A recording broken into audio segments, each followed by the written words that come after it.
لما تحرم شيئا قل يا ربي يا مغني ينسيك لا تتذكر سلام على من يشكر. السلام علیکم دوستانی عزیز، امیدوارم همگیتون خوب هستین. خوبی شما آرزوی همیشگی من از تماشا بینونی عزیز. در اینجا باشم من پیساچنی پیروگ کردم. در پیساچنی پیروگ ما چی محصولات در کار دوستانی عزیز؟ سلیویچنی масла، یک دانه تخم، سمیتانا، شکر، разрыхитель، ارد. تمام همین چیز در کار. بعداً خمیرش که تیار شد در روی خمیرمان وارنی میشکیم. چه خیلی که وارنی باشه در خانه از همون استفاده میبریم.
دوستانی عزیز، خمیر با کمتر ایست و دم گرفت. بعدا در لیسان هم خیلی کرده تنک کردیم شونه و وارنیا در بولشان هم خیلی میشکیم و ای خمیرش کمتر گرفته در مرزیلنگ موندگی بودون. بازی وای خمیری در روی مرزیلنگ بودگی را میگیریم و ای تیورکا در بالای پیروگمون میروریم.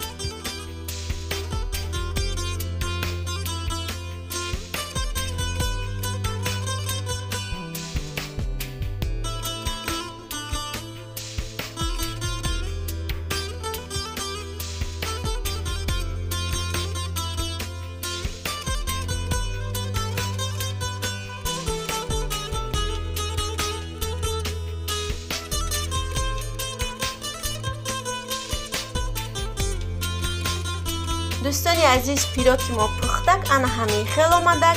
شروع کردم میبریم در پدناس میگیریم میمانیم شکی تا که خنک شود پیروگ. ولاگ امروز را ده میجا به آخر میرسونیم.